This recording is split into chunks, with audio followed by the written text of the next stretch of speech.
తెలంగాణ మంత్రుల రూటే సెపరేటు, వాళ్ల స్టైలే వేరు. ఎవరూ ఎక్స్పెక్ట్ చేయని పనులు చేయడంలో వాళ్లు ఎక్స్పర్ట్స్. హైకమాండ్ గిల్లి చెబితే గాని జై కొట్టాలన్న ఆలోచన రాదు. సమయం సందర్భం లేకుండా బహిరంగ సభలు పెడతారు. కోఆర్డినేషన్ మిస్ అయి అధిష్టానంతో తిట్లు తింటారు. తెలంగాణ ప్రజలకు అన్యాయం జరుగుతుంటే నోరెత్తరు. కనీసం పాలనాపరమైన అంశాలపై దృష్టి సారిస్తారా అంటే అదీ కనిపించదు.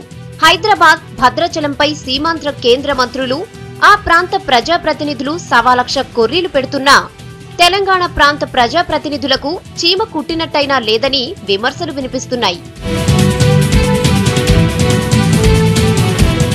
అంతా హైకమాండ్ చూసుకుంటుంది, తర్వాత తాపీగా ఫాలో అయిపోదామనే ఫీలింగ్ లో తెలంగాణ మంత్రులున్నట్టు కనిపిస్తోంది. రాబోయే తెలంగాణ ఇక్కడి ప్రజల పోరాటానికి ఫలితం. కానీ టీ కాంగ్రెస్ నేతలకు ఇది అడగని వరం. ఇంకా రాష్ట్ర విభజన జరగనేలేదు, అప్పుడే తెలంగాణ మంత్రులకు కొమ్ములొచ్చాయనే విమర్శలు వినిపిస్తున్నాయి. హైదరాబాద్, భద్రాచలం టాపిక్స్ పై టీఆర్ఎస్ నేతలు గొంతు చించుకుంటుంటే టీ కాంగ్రెస్ నేతలు కనీసం నోరు విప్పడం లేదు. హైకమాండ్ పై ఒత్తిడి తెచ్చే వ్యూహాల్లేవు. కేంద్రమే అన్ని పరిష్కరిస్తుందనే ధీమాతో టీ మంత్రులు టైంపాస్ చేస్తున్నారు.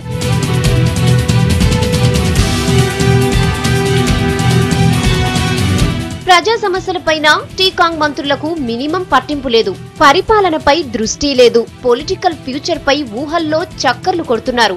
అంతా ఇన్నర్ పాలిటిక్స్.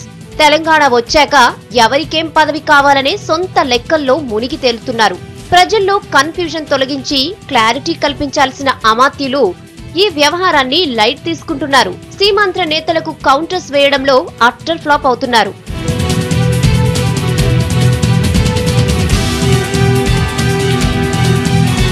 తెలంగాణ క్లైమాక్స్ కు చేరుకున్న ఈ టైంలో టీ మంత్రులు యాక్టివ్ గా ఉండాలంటున్నారు జనం.